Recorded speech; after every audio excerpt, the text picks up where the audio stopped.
back to the food channel where we like to cook, eat and anything else in between. If this is your first time here, please hit the like button, comment and subscribe to the channel so you don't miss any of the recipes that I post. And today I'm going to make a fish stew for the very first time. I've never made fish. I always eat it at restaurants, but I've never made the fish myself. So come along for the ride. I am already suited up with my apron and I have my ingredients ready. Let me show you.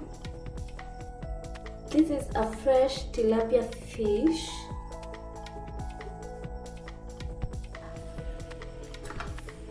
Yep. And I already have my other ingredients ready. I have some coriander or dhania chopped up, some onions, green onions, some garlic and ginger finely chopped, some tomatoes and some green pepper, capsicum. That's all I'm going to use to make this amazing dish of fish stew. Crossing my fingers that it comes out because this is dinner. Anything goes wrong, then I might go to bed hungry. And so, first things first, I'm going to cut off the fins from the fish because personally I don't think they add any flavor and I'm not a big fan of the fins anyway, so they gotta go. You don't have to do this, I just prefer it like that. If you're going to do this, also make sure you have a sharp knife. It will make your life easier. The fish is also already gutted, so I don't have to deal with all that. Also, I'm just going to cut it into 3 parts. You can leave it like that if you have a big pan. My pan is not big enough, so I have to slice it at least 2 or 3 parts.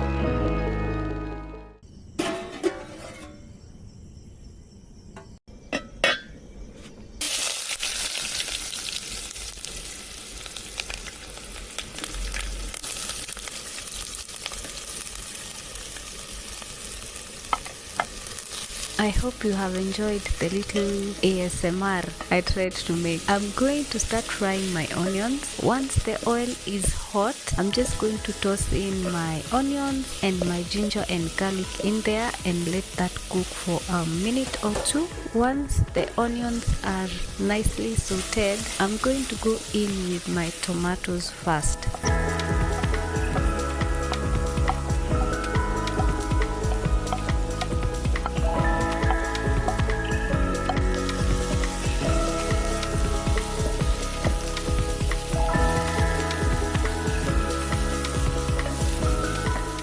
I'm going to add my tomatoes and let that cook down as well, and then we'll later come in and add the rest of the ingredients.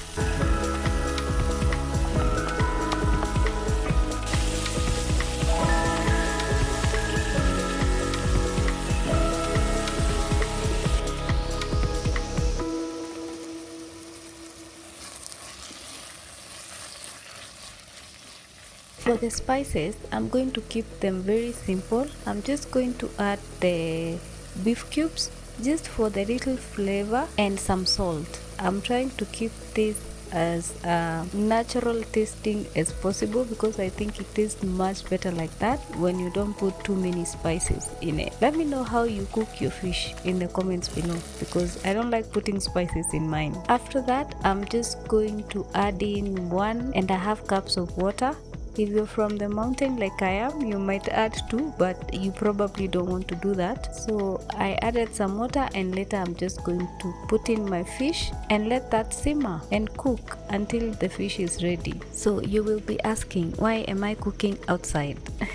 Don't I have a kitchen? And yes and no to both questions. The reason why I am cooking outside is because I live with a family member who is very sensitive to the smell of fish. You also know how I love my non-stick pan, so I cannot use that because we will also be using that to cook later and they are very sensitive to the fish smell. So I'm just being considerate. I don't want the whole kitchen to be smelling of fish. Once it has been cooking for about 5 to 10 minutes, it's really short time to cook, so you don't have to really cook it. Otherwise, when you cook it for too long, it's going to break and everything is just going to look like some porridge. So after about 10 minutes at most, I'm just going to turn it to the other side just to make sure that all sides are evenly cooked, and then cover and let the other side cook for about 10 minutes. After the other side has been cooking for about 10 minutes, I'm going to come in and add my green peppers. You can add green, yellow, red, whatever peppers is your favorite. I like to add these to the end because I like them crunchy. I eat when they have a small bite into it. That's why I add them towards the end, and I'll just cover and let that cook for about a minute or two, and then come in with my dania and then toast that in and switch off the heat.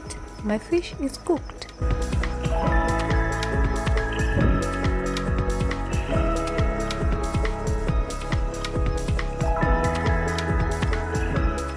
And just a pro tip, for the smell not to be too much, once everything has cooked, cut a fresh lemon or lime and just sprinkle on top. Sprinkle a whole lime on top of the food.